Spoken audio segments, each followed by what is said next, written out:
Good afternoon, everyone.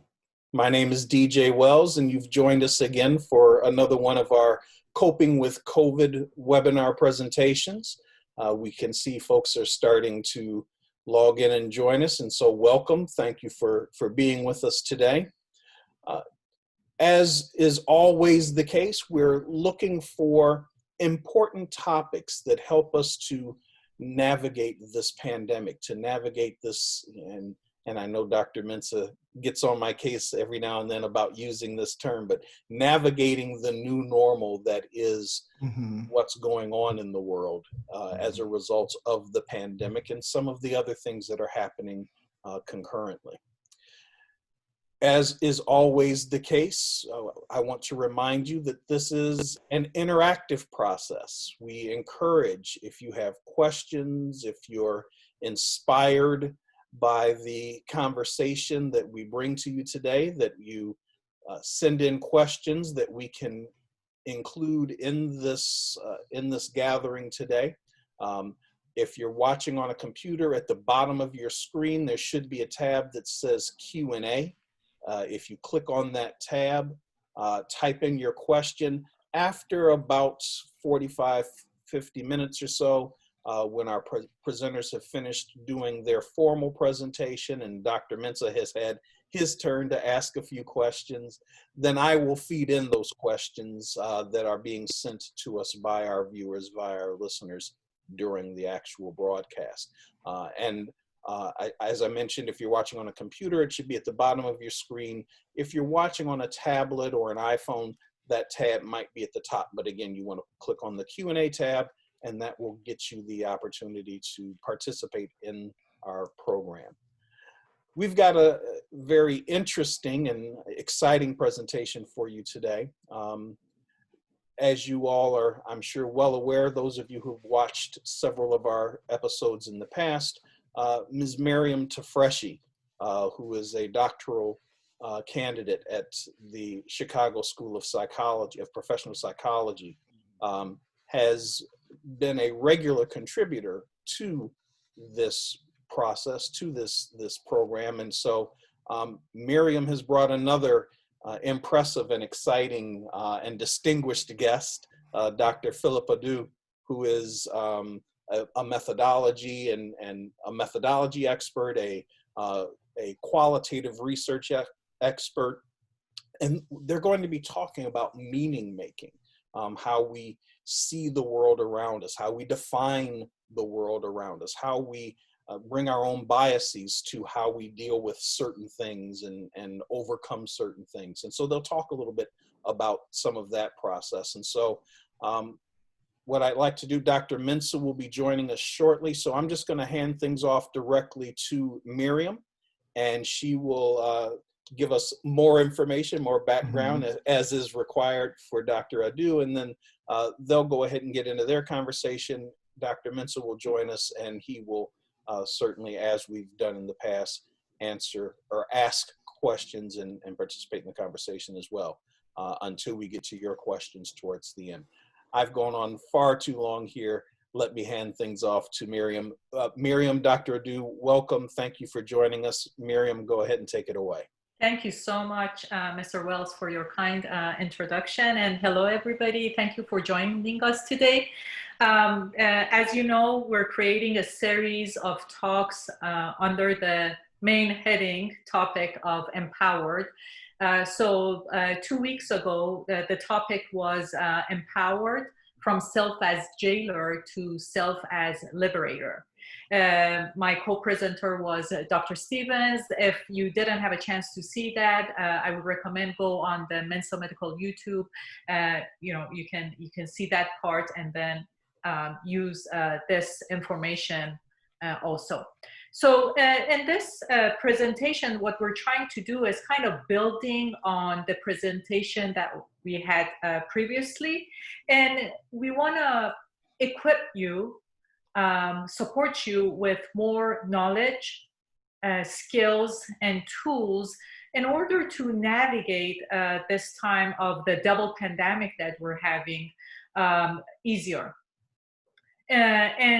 So, if you remember, Mr. Wells, can you kindly show the PowerPoint.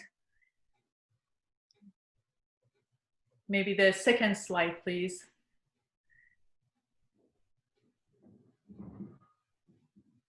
I'm just gonna refresh, the one about the self, the next one. I'm just gonna refresh everybody's memory here. You know, last time we talked about the cycle of socialization, about how when we are born and, you know, our parents, family, and then the society, school, different institutions, law, you know, they create, they tell us what to believe, how to feel, and how we should act based on our, let's say, whether it's our gender or, you know, age. And then how, you know, all this information, mainly it has to be empowering us so we can all live together in a harmonious way. But sometimes the information is very disempowering for a group. And we either play this game of, you know, going into the cycle and kind of teaching our kids the same thing and behaving in the same way and believing the same thing. And what leads us is, you know, we might start having part of our identity that here we call self as jailer. A lot of fear, ignorance, confusion, anxiety, and a sense of insecurity. But, you know, we also talked about the cycle of liberation, that how, you know, sometimes by questioning, you know, what we have been taught, maybe the experiences that we have, to see, you know, what is it that really is not working for us, that is affecting our health, quality of life, which as a result, then it affects the people around us, maybe our children or ourself at work, or you know, the interactions we have with our loved ones. So self as liberator, if you remember, it's core self that has self-love, self-esteem, balance, joy, support, security, and a spiritual base. So what we're trying to do, again, as I said, we're trying to equip you with the knowledge, necessary knowledge, skills, and tools that moves you from the self as jailer, that core, to the core of the self as liberator. I can see Dr. Mensah is here. How are you, Dr. Mensah? Hi. Hello, Dr. Mensah. Dr. Hadu, how are you? Doing great. And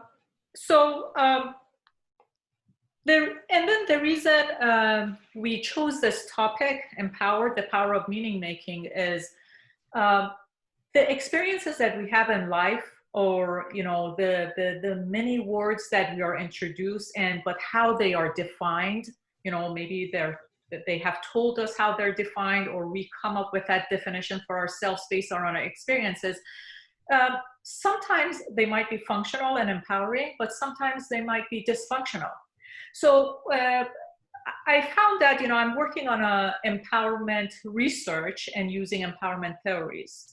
There were two things that, you know, one, the tools and knowledge that the methodology that I'm using is being so empowering for myself, and I'm seeing how empowering it is for researchers to navigate their inner life within and who they are, what they are, putting their biases aside, and also giving them the ability to understand others and use all this knowledge to for growth and becoming more and more empowered.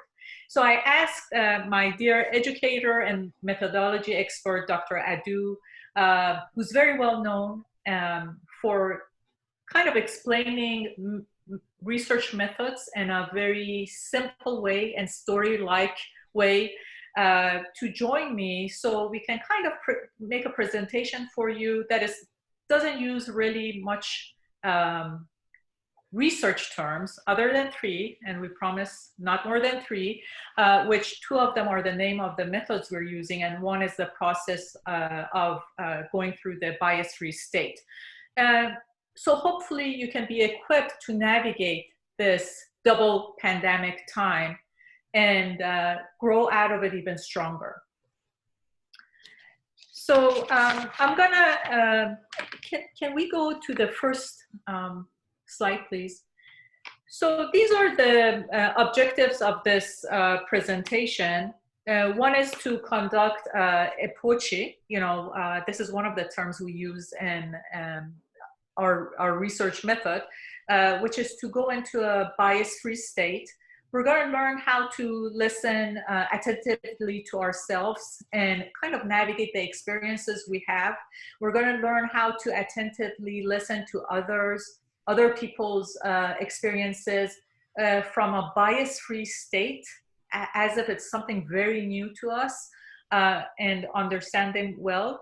And then later on, we're going to teach you how to, through going through this inner process and outer process, how you gain this pool of knowledge that can empower not only you, your family, your community, your country, and the global peace, hopefully. So we're kind of using this knowledge to do multiple things at multiple levels. So I'm going to ask Dr. Adu if he can kindly, okay, can we please go to the third, yeah. So before Dr. Adu starts, this is the process that we're using. So we're using phenomenological methodology. And the tools of this method, which there are two types of it. One is called transcendental phenomenological, one is called interpretive phenomenological. So what we're going to do is Dr. Adu will explain in a story-like way about what is transcendental phenomenological, why do we use it, what are the tools that it offers us. I'm going to connect it to the empowerment research that I do, so it kind of becomes even more clear for you on how to navigate this empowering process. And then there's a nice flow between this research method into the next research method on then, okay, we have all this information, how can we use it? And once we do that, then we get into enlightened globalization, which is a term we use in international psychology, that it's really bringing, enriching our own cultures and our own lives and bringing global peace at the same time. So Dr. Adu, if you can please explain. Okay, so thank you, Maryam, for the introduction.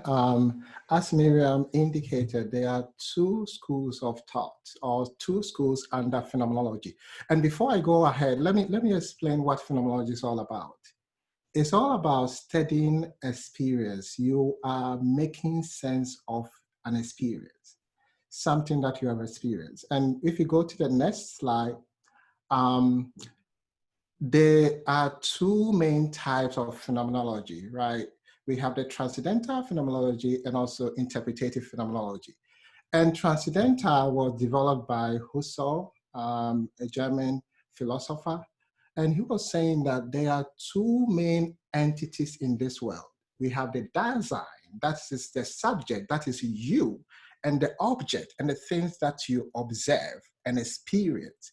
So you experience a car, you experience a house, you experience a tree, you experience anxiety, you experience pandemic, right?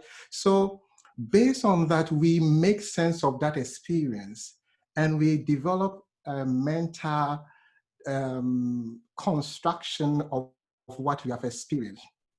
But this philosopher is saying that the experience that we have is so different from the actual phenomenon that we experience. So this means that that's why when an incident happens and you have 10 people, everybody will give their own perspective, because what is happening? Their background is influencing their perspective, their biases is influencing their perspective, their knowledge, previous knowledge is influencing their perspective, and even the way they are standing close to the incident will influence their perspective. So our experience sometimes have no connection or little connection to what we observe. So he was saying that then we have to do something. We have to analyze our experience so that we make sense and get to the essence of the experience. That's the true meaning of experience. How do you do that? When you go to the next one, when you are experiencing something, you are in a natural perspective. You are allowing your biases, your background, your preconceived ideas, they are all part of the experience. That's why sometimes, even when you ask somebody about the experience, yes, maybe experience, what do you have experienced now? And then the person give you all that you want to know. And then maybe a week time and you ask them, what did you experience? They can give a different narrative. Why? Because they have revisited the experience and also fill the whole space on their preconceived ideas and biases. So this philosopher is saying that in order to get a true meaning, we have to move from the natural perspective, the ordinary way that we experience things, to a phenomenological perspective. This is where you put aside your background and biases and look at the issue objectively, so that you can get to the true nature of the experience, or the underlying meaning of the experience. So we have, two things that we have to think about under this transcendental. We have phenomenological reduction. Phenomenological reduction is, as the name implies, you are reducing, you are taking away all the information that are not relevant in relation to the experience and focusing on the main or the core meaning of that experience. How do you do that? You start by doing epuche. Epuche is all about setting aside your background experience and everything. And then the next slide will give you a definition of epuche. So it's like bringing to consciousness your history, right? And trying to set them aside as you focus on a specific issue, or you focus on making sense of your experience. So this means that you first pour out your experience and then move away from the ordinary way that you look at that experience, and then try to prevent your biases and your background and your knowledge to affect how you make sense of the experience. So at the end of the day, you get a true nature that resembles or is close to what you have experienced. So the next one will, so this illustration was done by my daughter, 9-year-old daughter. And there's a saying in our language that we don't stand in the midst of fire ants to wall off their attack. So this means that when you are in the situation, analyzing the situation, you will not get a true nature or understanding of the situation. You have to move away, like moving away, running away from the ants, right? So that you wall off all the things that the ants, some of them that are on you, so that you look at the issue by not being part, right? Or you take away the emotions surrounding the issue and look at it in an objective manner so that you better understand what is going on. So that's all about epuche. So the next one. So how do you conduct epuche? So first of all, you have to get a quiet place, right? A place nobody is disturbing you. It's just similar to doing meditation, right? But the difference is that meditation is looking at present, how you are breathing and breathing in and out, holding on concerning your past and holding on concerning the future, thinking about things now and thinking about good things, so that your blood pressure will come down, your stress will come down. This is all about meditation. It's similar, but this is a little bit different. This means that you go beyond just meditating by thinking about, okay, let me just think about this. What is it like to be a Black person in America? Right. That is your question, or that's the question that you want to answer. What is it like? Maybe I just want to find out, what is it like to be a Black person in America? So then what you have to do is to reflect on all your experience that you have had as a Black person, document all of them, put them there, right? Then you think about, okay, what are the emotions and background knowledge that you have about this experience? You bring it out and then put them aside and then you go back to the information that you have gathered about yourself, about being Black in America, and try to analyze it to make meaning of that experience, right? So that's all about epoche. And based on experience, it's not a one-time experience. You know, you have to do it more. It's just like meditation. I'm doing a lot of time so that you develop the skill in using this kind of approach. And I think that will really help you in coping with stress and things that you face in life. Yes, and I'm gonna thank you so much, Dr. Adu. I'm gonna connect your talk to, again, how we can use it for empowerment, which actually you brought some vivid examples. Thank you for those.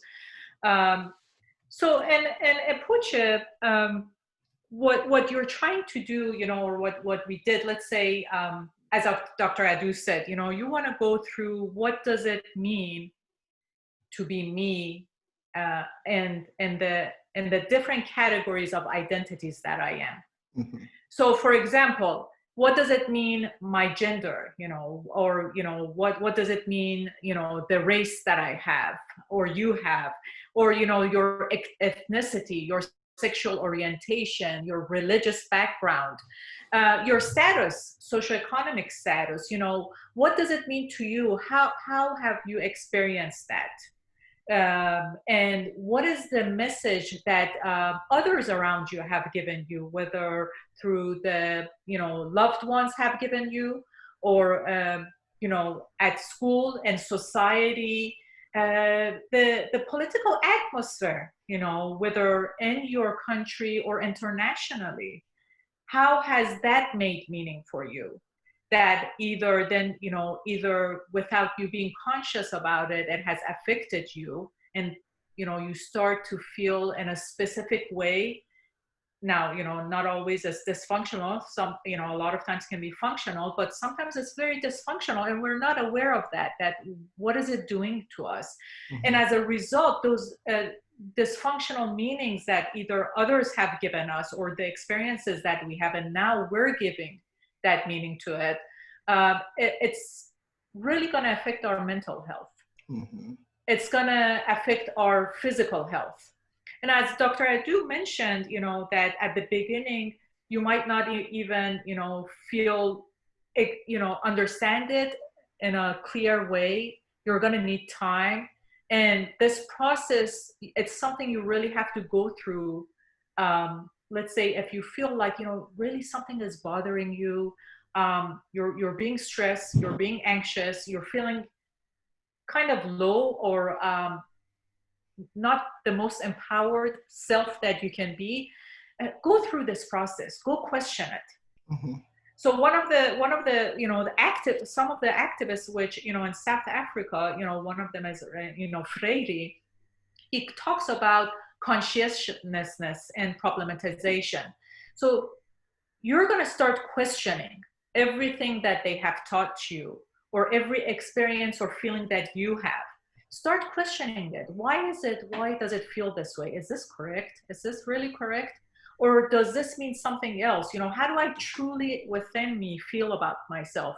How should it truly be? What is it not justice here? Without questioning, we can't navigate this. We can't liberate ourselves. So many times, you know, we get discouraged to start questioning things, whether because we're younger, or because they put the name of moral value. You shouldn't question, that's it. You know, as a lot of researchers and activists who want to empower people, they encourage people. You know, and they also say, I remember it was in developmental psychology I was reading, a life that is not questioned at least once is not worth living.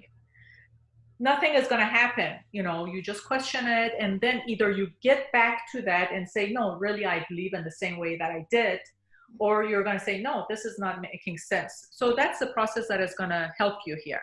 Mm-hmm. So, and this research method that Dr. Adu mentioned, again, let's say when I was doing my empowerment research, I had to go through this process. What does it mean for me, considering my gender, my ethnicity, my age, even going to the past, when I was younger, socioeconomic status in the past and now, as a person who lived as an expatriate in different places, who has migrated.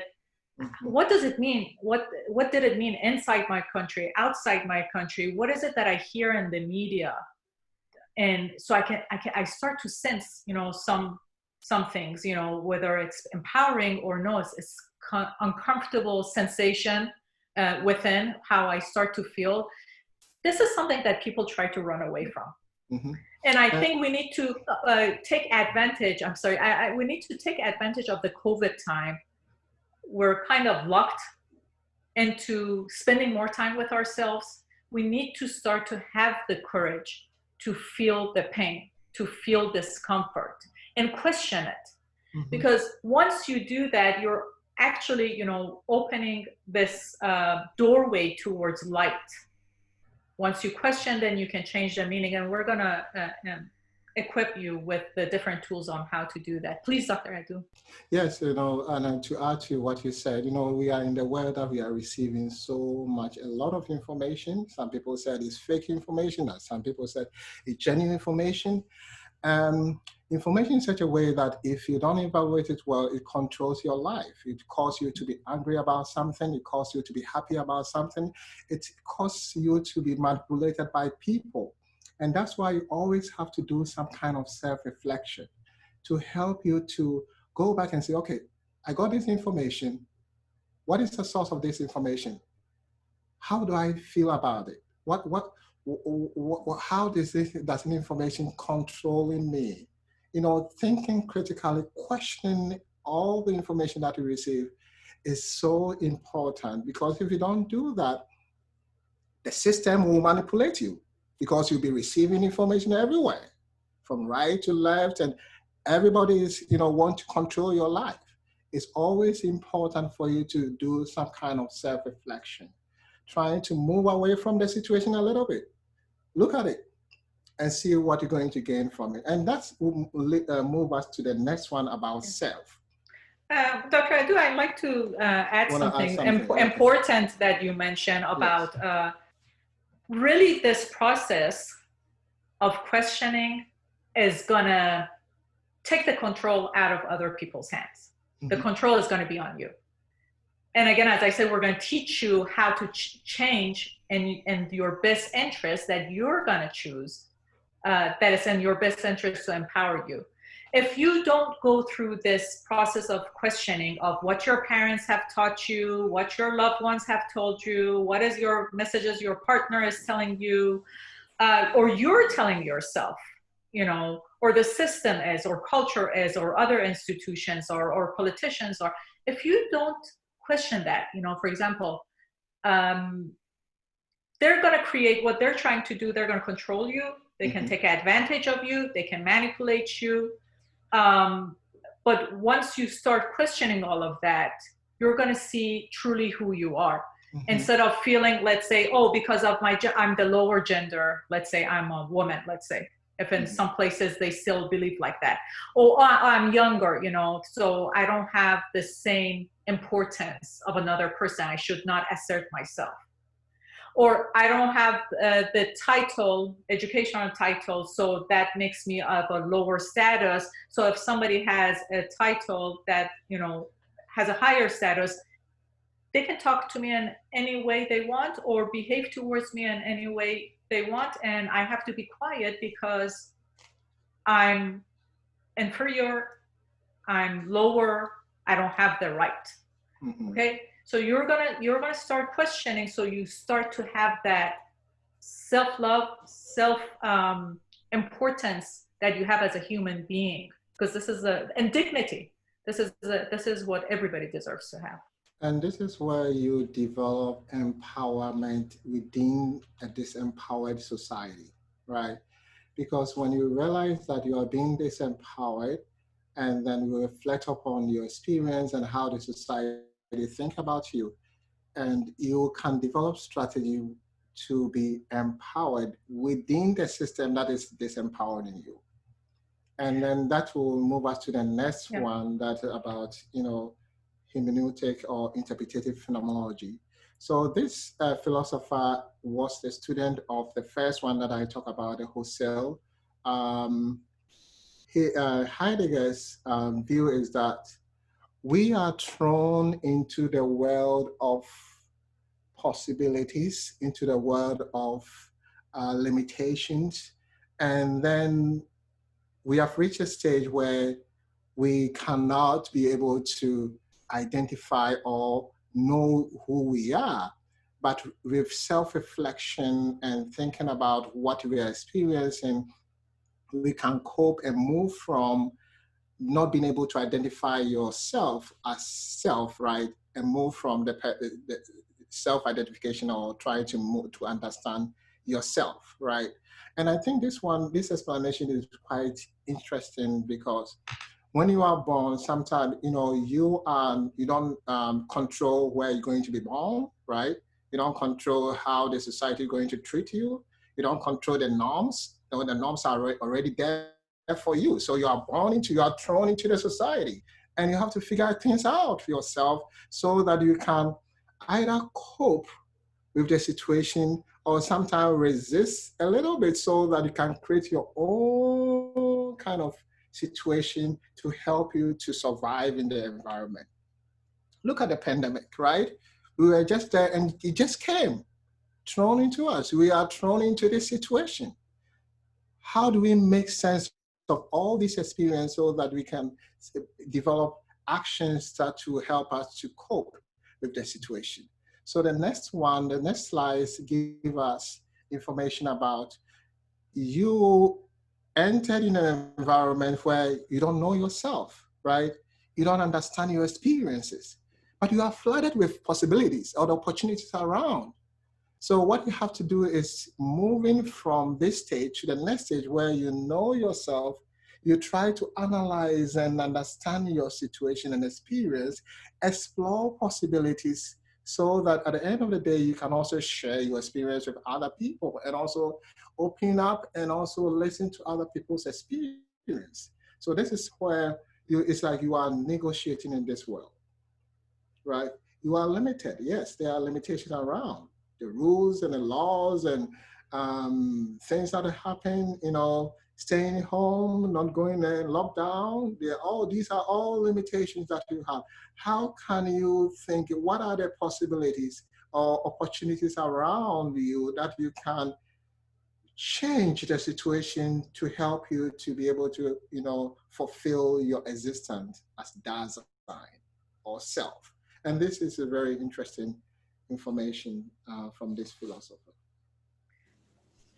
So I like to add here now, how we can, use this step. As we talked epoche, from the previous step, that we're going to go, kind of navigate our experiences. What does it mean? Question it and all that. And then, so now we want to move into, we've done this, we're going to put it aside, and we're going to learn about the importance and the ability to open up to others who are different from us. Mm-hmm. Now, we have two goals here. One, we want to gather even more information, not only from our own world, but from the world of people, let's say, of different background, whether it's cultural or race, gender, ethnicity. We gather this information for ourselves, and also we want to kind of learn, instead of being fearful and anxious to know the other person that we don't know, to move towards being a curious human being in this world. So which one is more pleasant? Fearing each other, because I'm not from the same country as, another person, or the other person is not the same country from me, or kind of looking at, oh, this is interesting. This person is very different than me. I would like to know more. Mm-hmm. So how can I know more from that person? Again, I have gone through the epoche. I'm going to put that information aside. I'm going to look at this person and their experience from a very, very new, fresh eyes, as if I didn't know anything about it. Mm-hmm. And so this is called attentive listening that psychologists use when they're kind of listening to their clients. which is very useful. And how does it work? You know, when the person talks, instead of trying to kind of tell them they're wrong or I think something else, I can try to understand exactly how, you know, what they mean. And then if I didn't understand, I can say, you know, or, you know, to confirm that, to show them that I'm listening well, I would say, did you mean this by saying this, this, this? So that person really feels that you're really being curious and attuned to what they're saying. At the same time, it gives that person a chance to clarify if in case we haven't understood them in the correct way. So here again, that fear of the unknown, because you know, again, last time we talked about one of the basic instincts we have is fear, and that's for survival. And that still works within us. And sometimes, you know, with all this migration, let's say, or, you know, people that are different from us, sometimes we might start becoming fearful, you know, not knowing anything. Let's move past that, because we're changing our core from that core of fear to a core of curiosity. This is good for our own selves to become more empowered, and it is good for others. You know, why not look at others from a standpoint of curiosity, of joy? With my family, because of my husband's job, we moved to many different countries. You know, from Brazil to Chile, Singapore, China, Dubai, and then in between coming back to the US. It has been amazing, you know, looking at them. Oh, what's new? What is their food? How do they dance? You know, how do they greet? You know, and how is it that they talk? And I started, you know, to learn some of the ways they say hello, going and reading about their cultural values. And I was sometimes surprised them that some of them, you know, didn't know about some of the things, you know, and they had to go read from the very, very old values, you know, that they had in their culture. And it was funny because, for example, I kind of made it as a joke, like, you know, how you greet somebody.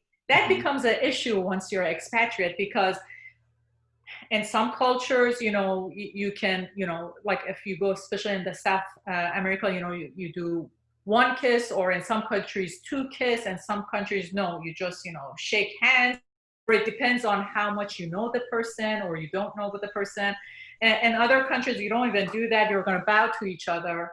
So I would find myself greeting in many different ways, especially like, let's say, you know, in my country, we never bow, but then doing taekwondo myself, you know, and anytime I entered, you know, that's how we had to do it.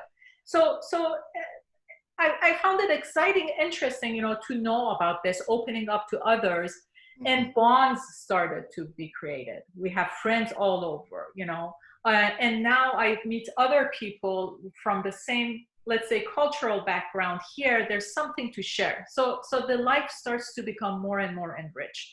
So let's say diversity and inclusion that everybody talks, it's not about just having different people from different backgrounds in the same place and being proud of that. It's about, are you engaging really? Are you having lunch together? Are you sharing stories? You know, have you asked them about their festivals, their backgrounds? You know, even how do they dance? Have you even tried their dance? You know, that's very exciting, you know, putting the music, you know.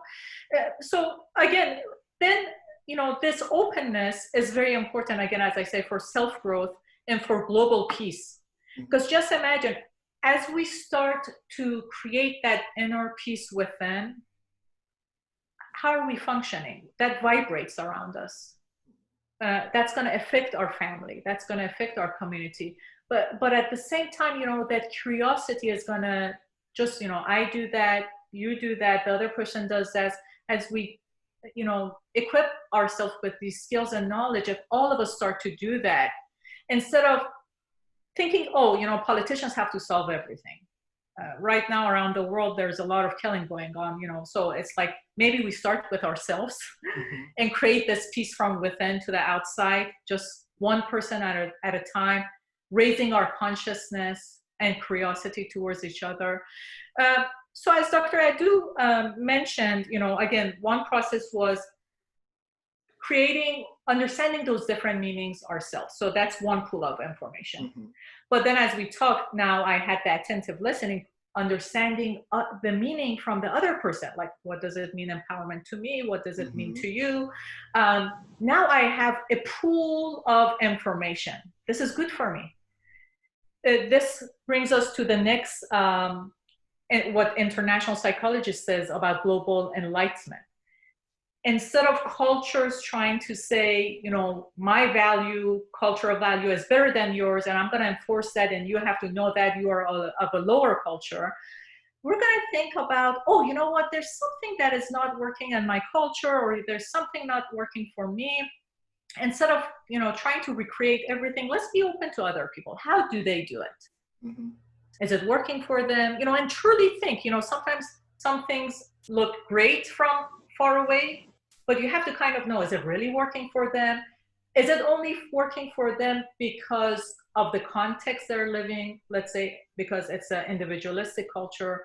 If I bring it to my culture or to the you know, place that I'm living, it's not going to work. It's not going to fit my culture. Can I use that actually, but kind of mold it to fit the way I do it? Let's say assertiveness. What does assertiveness mean to me? So let's say assertiveness in my culture in a verbal format is not used the same way that is used in the US. That's too direct, too harsh. So, you know, people don't like it, but, you know, we use more of a body language. But there are more and more people are saying, you know, they want to kind of change this because we need that verbal tone for people, let's say that, especially for women, people of younger age, that, you know, they are told not to be quiet because, you know, somebody bigger or older or the male is saying something and you need to be quiet, or somebody has a higher social status, you have to be quiet. This generates anxiety, creates sickness in people. So that's why people need to learn. So it's like, okay, let me see, you know, if they're doing this in, let's say, US or other countries.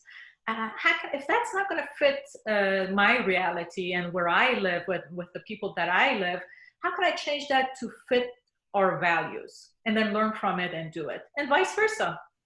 You know, maybe the warmth and connection that we bring in our culture, if they're, you know, hugging and kissing, you know, the parents in some countries, they don't do that. And I have seen, for example, some of my friends, they have been from different cultures.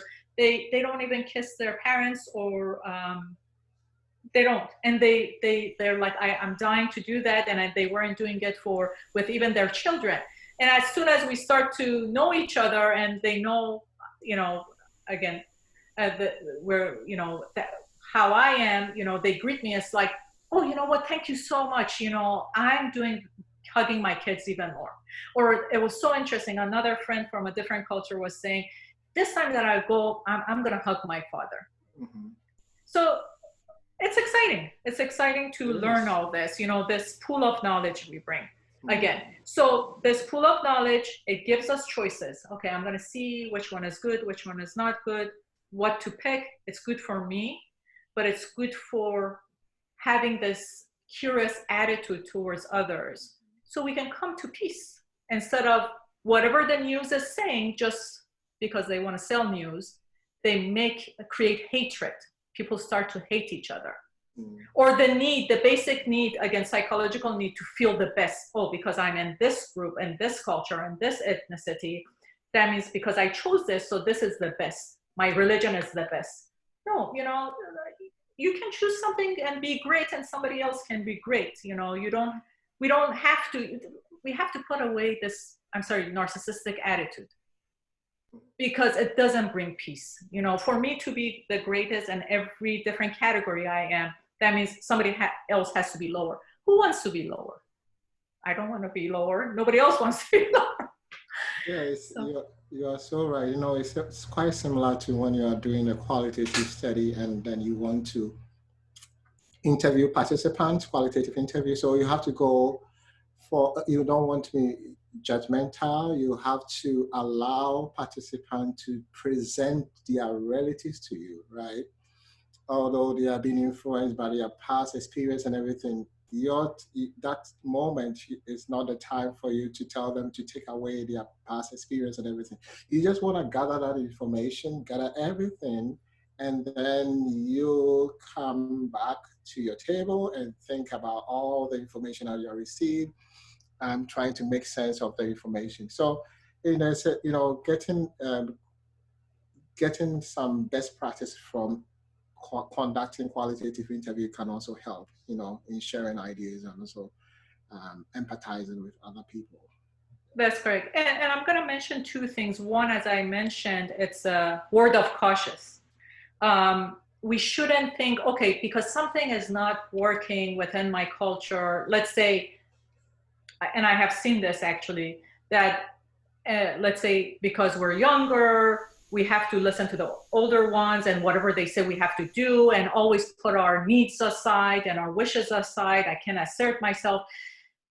Then that generation, all of a sudden, when they started to have kids, what did they do? Oh no, in that culture, they're doing, telling, and they have seen some, not all those people within that culture, that, take care of yourself. It's all about the self. It's all about the self. So all of a sudden, instead of really navigating what those people are doing within that culture and how it works, they just made a decision. I'm going to teach my child, just think about yourself. So what has happened as the child grows up, yes, the child is thinking, they're just, no, don't help that person. You don't need to do that for your grandparents or the other family members. It's all about you. The child is older, the parent is older, parent needs help. And when they ask the child, the grown-up child says, you do it yourself. I have my own thing. Compassion was not taught. So we have to be very careful, when we try to make changes, how are we making? We don't fall from this little hole into a well. We want to improve. We don't want to get worse. And another interesting thing, and the last thing I want to add is, Dr. Patterson is a very well-known psychologist, and he has multiple videos online. And he said, there's always a price to pay. Whether you want to change and decide to change and go through the pain and fears and anxiety, decide to have the courage to go through that pain, to make your life better from within, or you decide to sit there and be oppressed and feel low and feel anxious. So there's a price. It depends. Which one do we want to pay? Maybe, live like that and, or, finally finding the courage. And again, courage doesn't mean not to fear. Just understanding this meaning maybe helps now for people to be courageous. Let's change the meaning, how we give meaning to courage. You're going to have fear, but you're going to face the fear. As Dr. Patterson says, it's like you want to get the gold. The gold is with the dragon. You can't get the gold without facing the dragon. So you have to face your fears. So yes, it's quite similar to what Heidegger said about being thrown in the well. You have sometimes it feel the way that he was describing it. Sometimes it feel depressing in terms of the fact that sometimes you think that you don't have any action or the world is controlling you. But the most important thing is to he said that you have options, right? You just have to look around for the opportunities and make you have option to just keep quiet and stay there for the system to operate you, or for the information that you are having to control you, or take action, reflect on your actions, on your experiences, and then take proper action so that you'll be liberated from the situation. So that's fair. And I think I can tell everybody, you can look at this as positive psychology. What leaders do, they want to find strength finders. They do all these assessments. This is the same thing as self-improvement. So you can, the more you read, the more you listen to similar talks, it gives you the tools to navigate this journey within. And also, maybe you can find a counselor. There's, in some places, there's a shame attached to going to a counselor. No.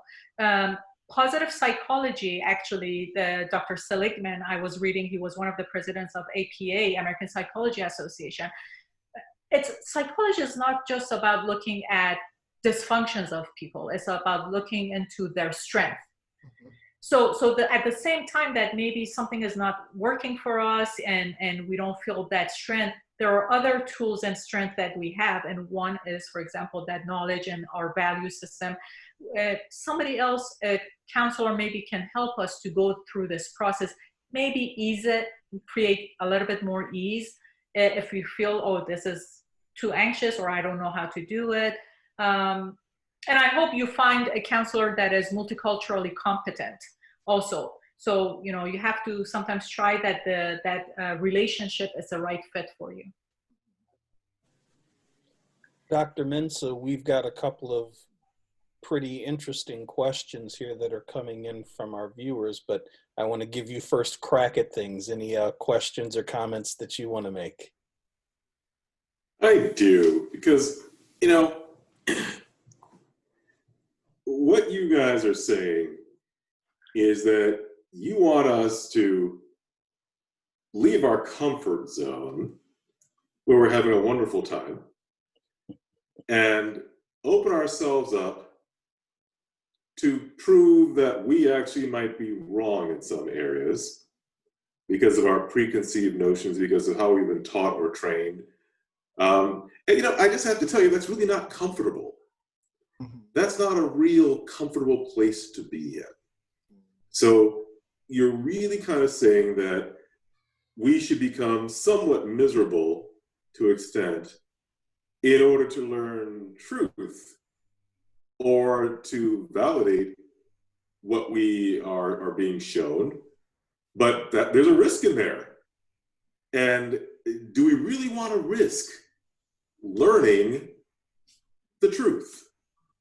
That could be a bit of a challenge. You know, I don't know if we're all comfortable with that. Dr. Mensah, I'd like to, since we're talking about meaning making, this is what I would like to ask first. What does comfort mean?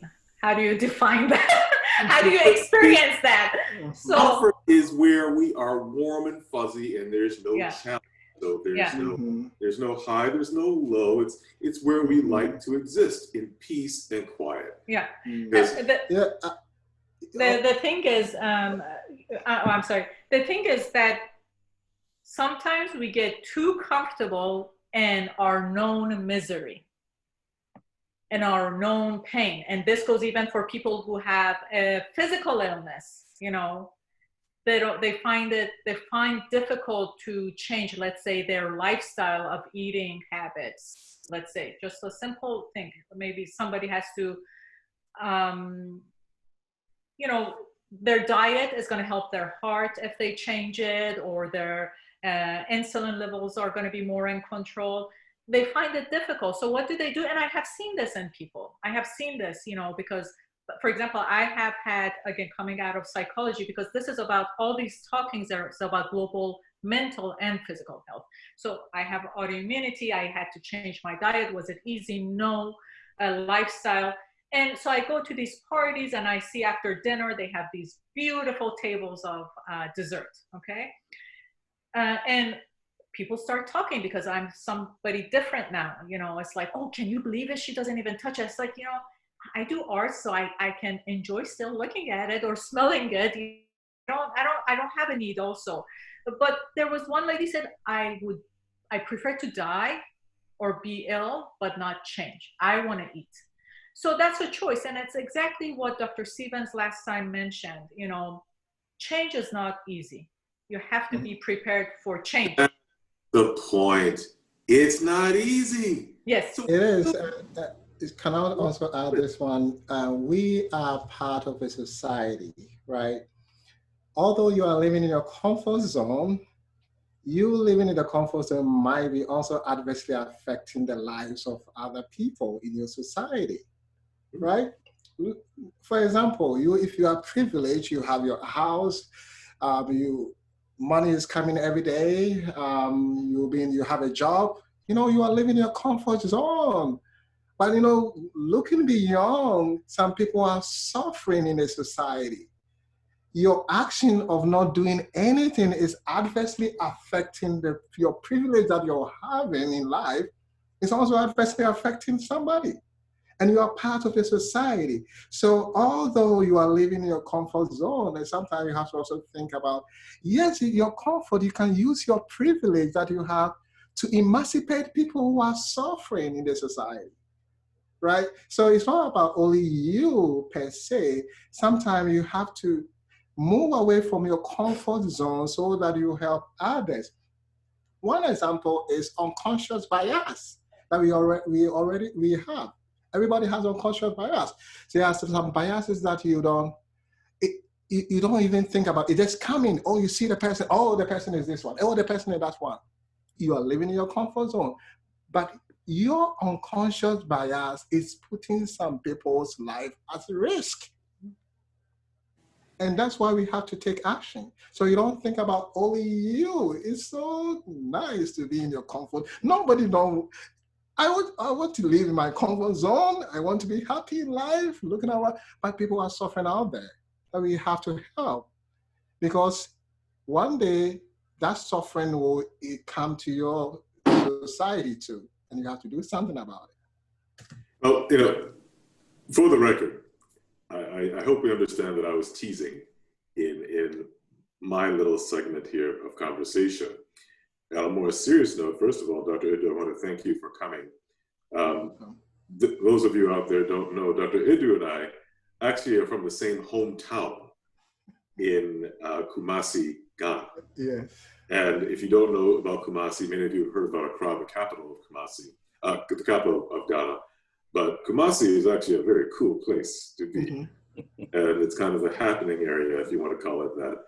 But when we speak quite seriously about the idea of looking through someone else's lens, you have to basically become a researcher.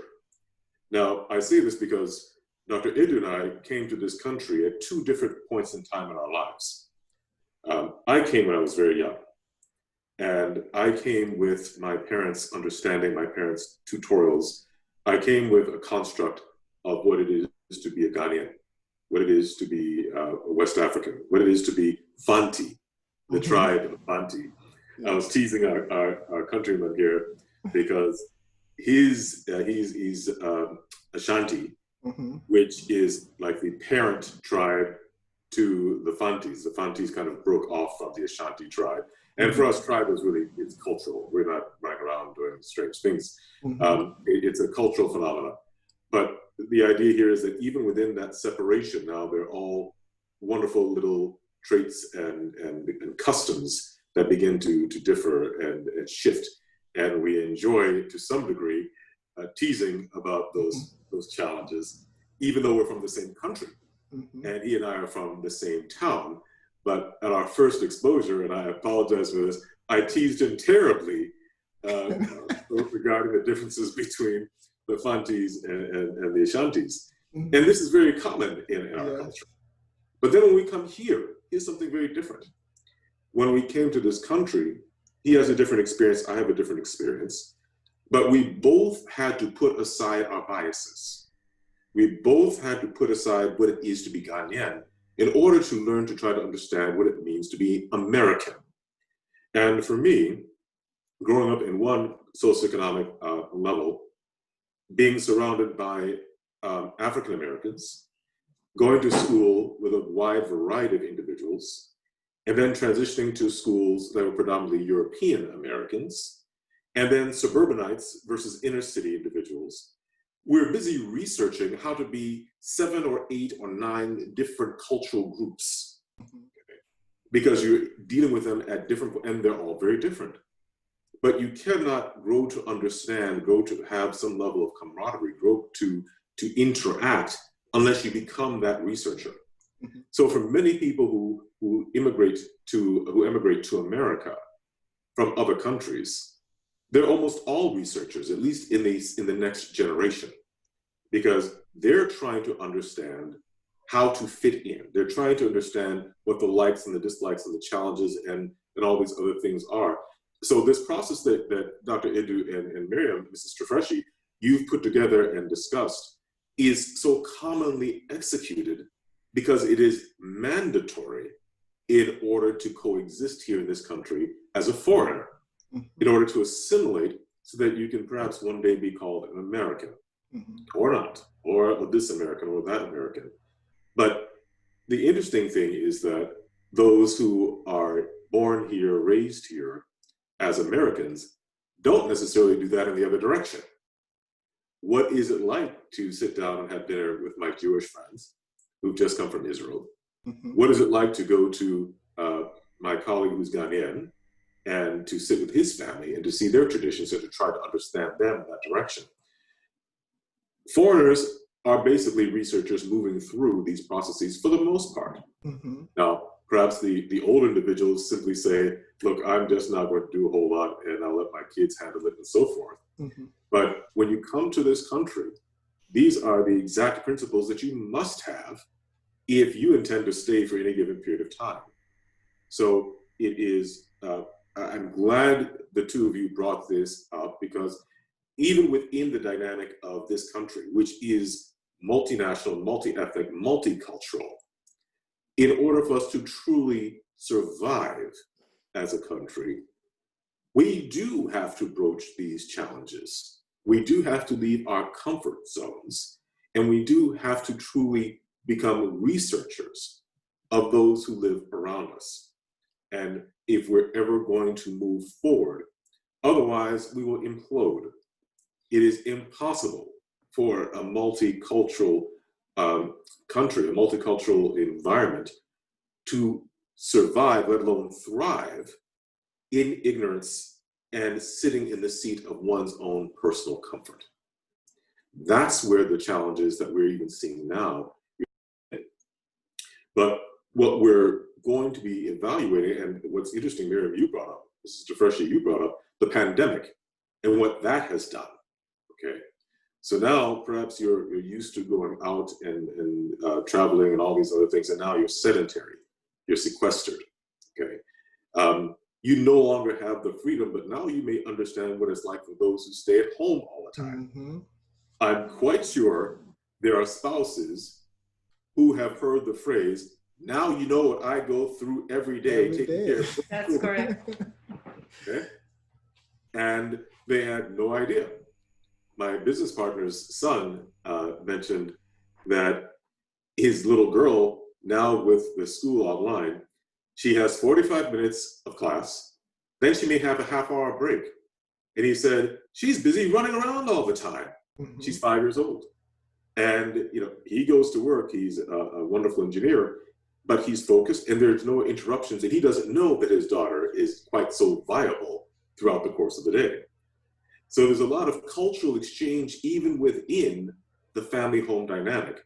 Mm-hmm. But we have to look at these things as being serious influences. And I'm going to stop my verbosity here, but I wanted to say, thank you for bringing these constructs to us.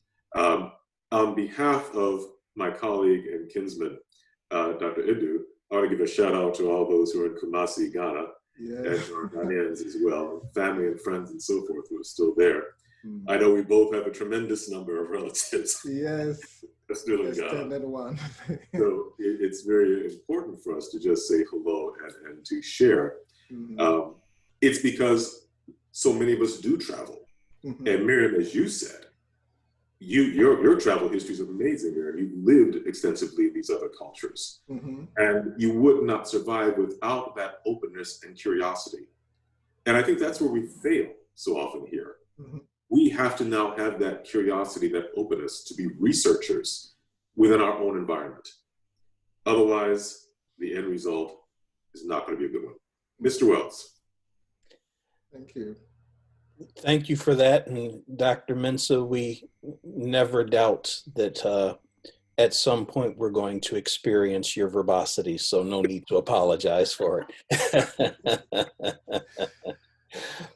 That said, one of the conversation points that the two of you went through early on in your presentation was this concept of objectivity, of putting aside biases and looking at things from an objective standpoint.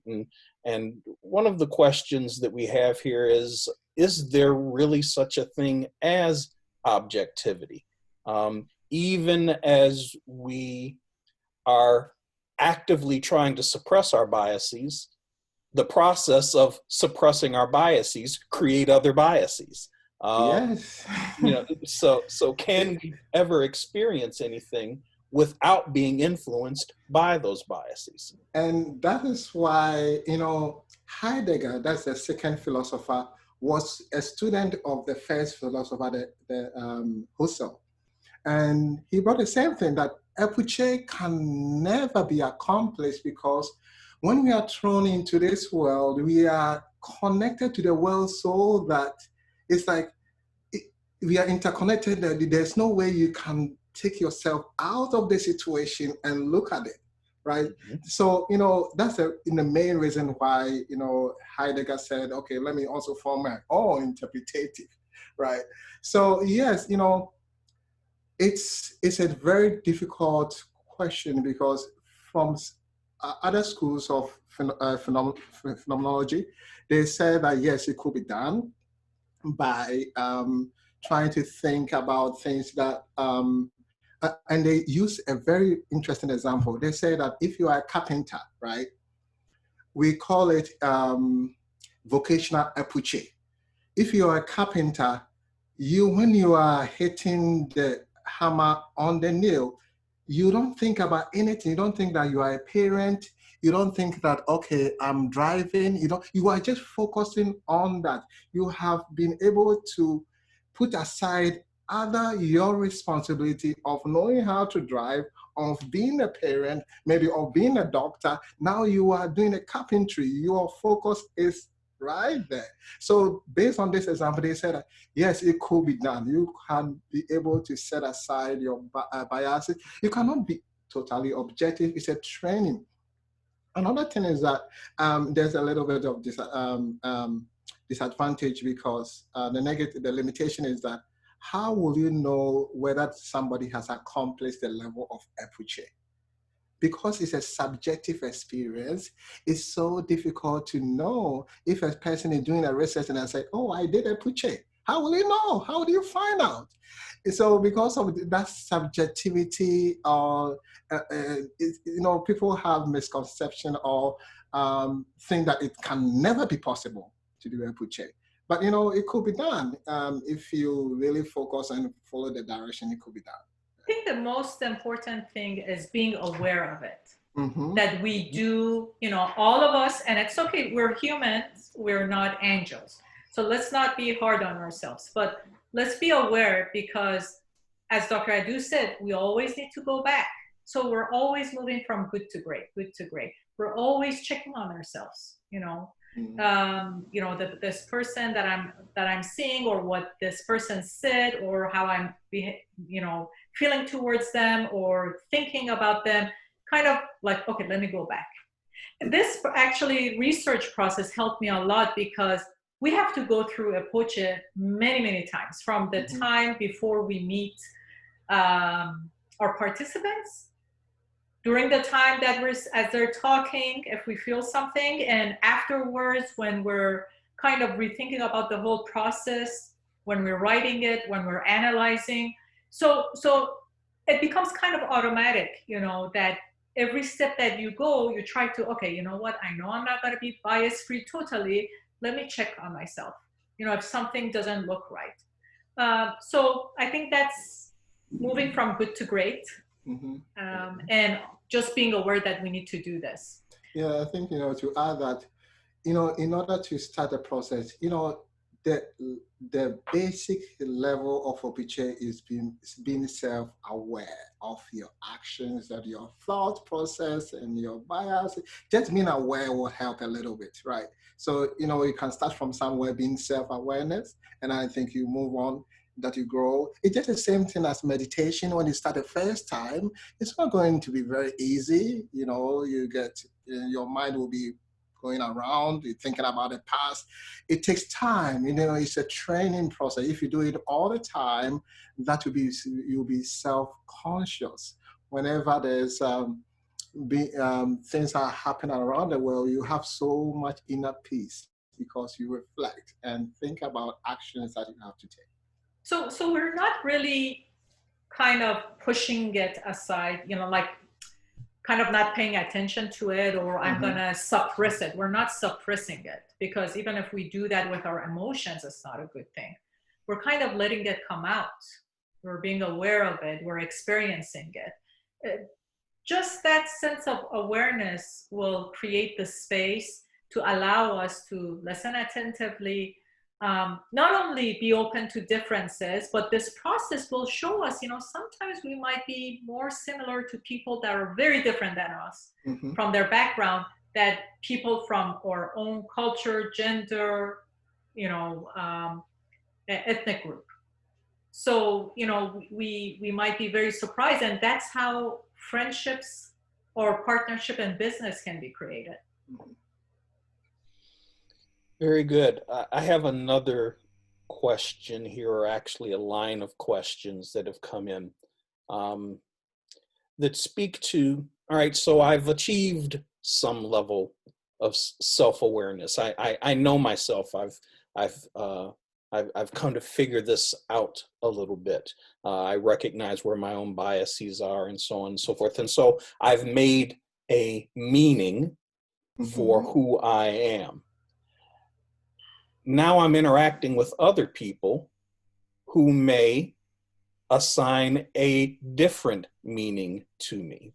How do I reconcile my own self-image with the images that other people might assign to me, especially if those images are very different than my own image? For example, how might I reconcile my own support for the Black Lives Matter movement, using a present day example, when I'm confronting police officers or people who have racial prejudice?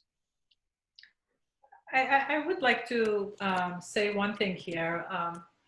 The more the person goes through that process of questioning what we're told, what we're taught about, let's say about race, the more they will become clear of who they are. The more their dignity will shine. Sometimes we know we have it, but we can't really feel it. But you're going to start feeling it stronger and stronger and stronger. Feel that self-respect, not just knowing it. You feel it. So all of a sudden, clarity comes. More clarity, more clarity. The more you go through this process, the more clear you are of that image of who you are, of that ideal self. And when you start then looking at others, which sometimes actually psychologists help with people, they take them to this process through eye movement. The people start talking about their experience, they start taking, their eyes go left and right, left and right. What happens as they talk, they might have all these emotions or getting deeper, but then by repetition, that emotional state of pain goes away. They can see, it's not that we don't see reality, but we become calmer and grounded within. And when that happens, our frontal cortex works. How do I want to take action? How do I want to create change? Who are the people I want to, do things with it? So we're not going to go into a state of shock if somebody does something, or all the time fear. We change that inner feeling within. We can think better. We can create change better from inside our world. Yeah. Okay. So you're referencing Mr. Wells' question. It almost references the phenomenology of perception. How do you reconcile what Mr. Wells asked? How do you see, or do you see, that reconciling someone else's perception versus your self-assessment is necessary or possible? Yeah, it's the same thing as collecting data from participants, right? So they already have maybe some conception about a group of people that maybe the group of people think that they have, that conception is wrong, right? So you at that moment, you just have to have a conversation, right? Ask questions, be objective, asking them, so why do you see me this way? What are the actions that I do that you see me this way? What are the things that I do that you see me this way? Because there's so that's the first strategy, is having a conversation with them. trying to know their perception, try to know where they are coming from, and that will also be open to, you also share your ideas, what do you think, your identity, and then having a conversation. Sometimes it doesn't, you are not going to be successful, especially when the person has already formed their perception about you and there's nothing that you could do. The next one is just, there's a term called focus on your behavior, and your reputation will take care of itself, right? Focusing on your behavior. If they say that, oh, Black people are bad, right? Focus on your behavior, do things good, people will see it, and then they will, right, it might change their perception, right? And the third option is to look into who are the stakeholders holding this kind of ideology about you, holding this kind of knowledge about you. Oh, I think it's this group of people. What kind of leadership position are they? Can I maybe vote to change that situation? So there are some actions that you can do to overcome that kind of preconceived ideas people have. You have to sometimes vote. You have to, exercise your rights, demonstrate. All these are ways of showing people about who you are. So there's not a, like one strategy. It's like multiple strategies. First, having conversation. Second, focusing on your behavior. Do the good thing, right? Try to, sometimes, I don't know what has happened to you before. Sometimes you have some preconceived idea about somebody, but after talking to the person, wow, the person, you just change altogether, right? So you just focus on behavior. And sometimes I tell people, when you go to an environment whether predominantly a majority that doesn't have your color, they might have some misconception or preconceived ideas about you. But what I do is focus on my behavior. Just don't care about what they think about you. Just do what you have to do. And then maybe at the end of the day, you may change people's mind, or you may not. Just go your life, do what you have to do to survive in this world. And that's how life is. And I'd like to add again with what Dr. Adu said, that again, first of all, those people have to go through that process. If they don't go through that process, or they know they can go, but they don't want to change, as Dr. Mensah was mentioning, we can't do anything about that one. But when we go through that inner process, let's say we can control the outside, because this is all about not being able to some extent, controlling the outside. When we create that change within, we're more clear.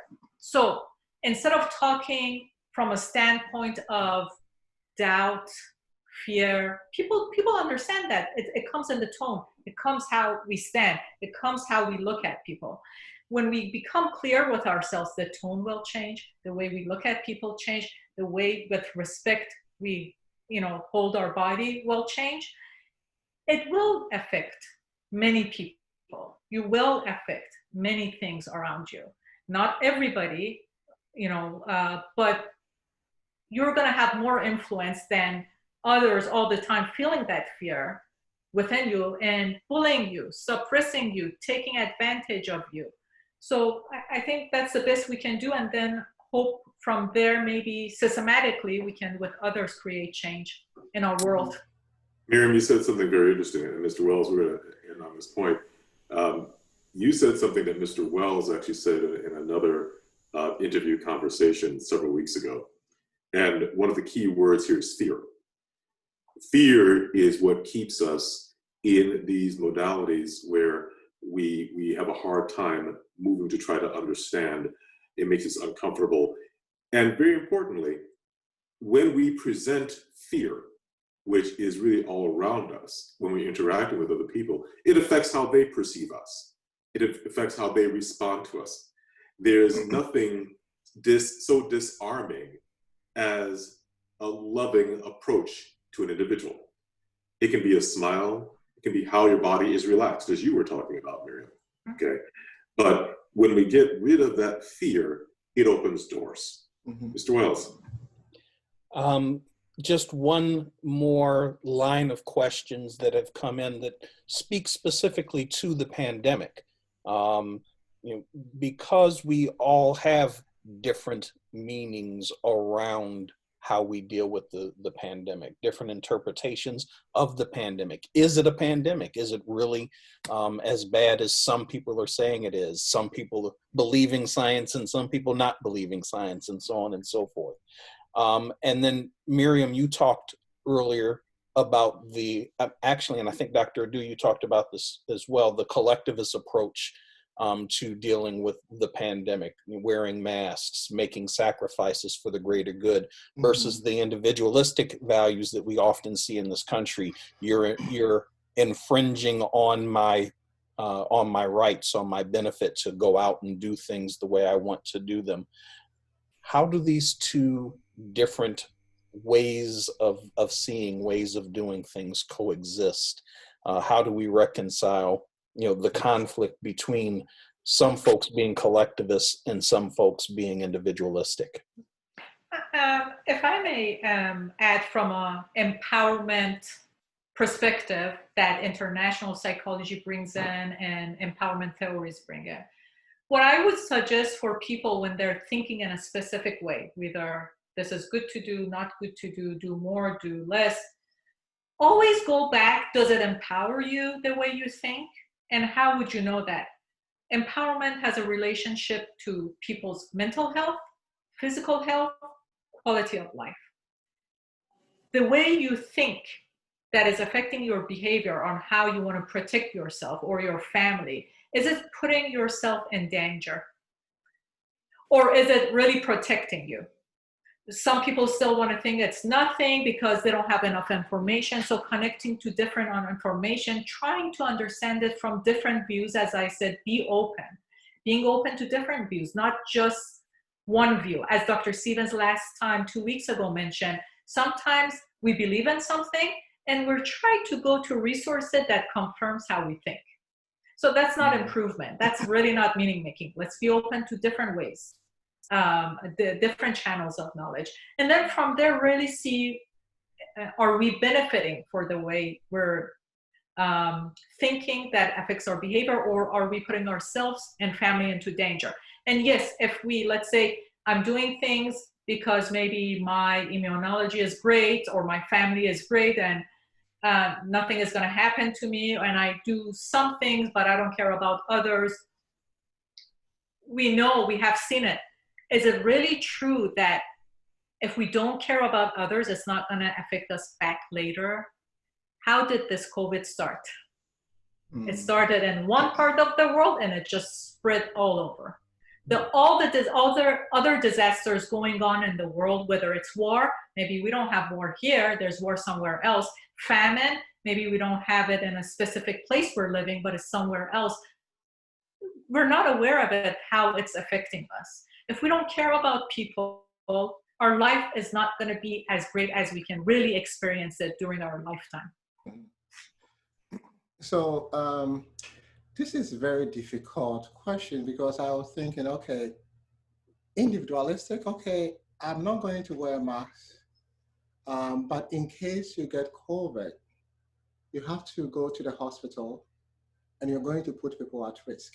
You see, your own action is also having an effect on other people. You are putting the doctor at risk. And the doctor is also putting the family, his family or her family at risk. So I think that they always have to, think about, although you are taking action as an individual, there is a possibility that it will affect, your action might affect people's lives. And I think that it's the same thing as that, okay, it could be individualistic, but it's the same thing as reflection. Okay, I'm not going to wear a mask. In case I don't wear a mask, what will happen? This is where you do self-reflection so that you know the implications of your action. Because if we don't do that, it will also affect, your actions might affect other people's life. And in terms of seeking for information, you always have to think about what is the source of the information and what are the person who is providing the information, their intention. And sometimes it's very difficult to assess all this because the information they keep on coming everywhere, and sometimes you don't know where to choose, what to do. And I think that it's all about continual reflection. When the information comes, find out the source.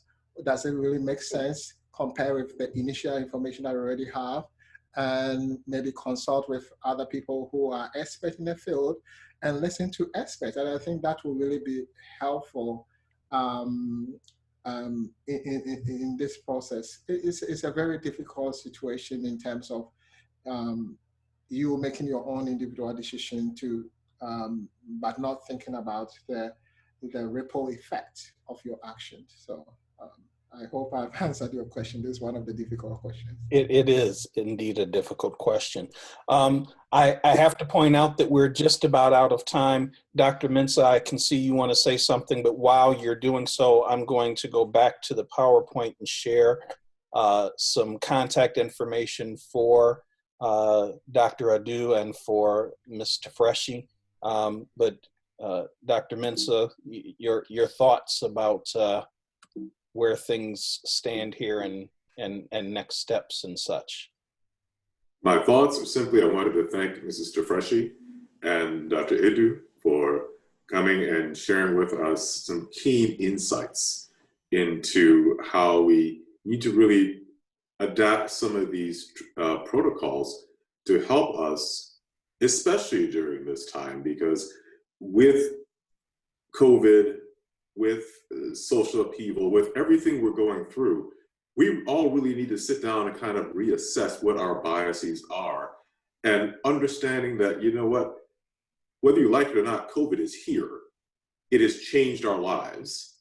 And sometimes change isn't always a bad thing. Outside of mortal illness and death, things like that, it gives us a chance to reassess. That's how we move upward and move hopefully to a better place and a better skill set and a better life.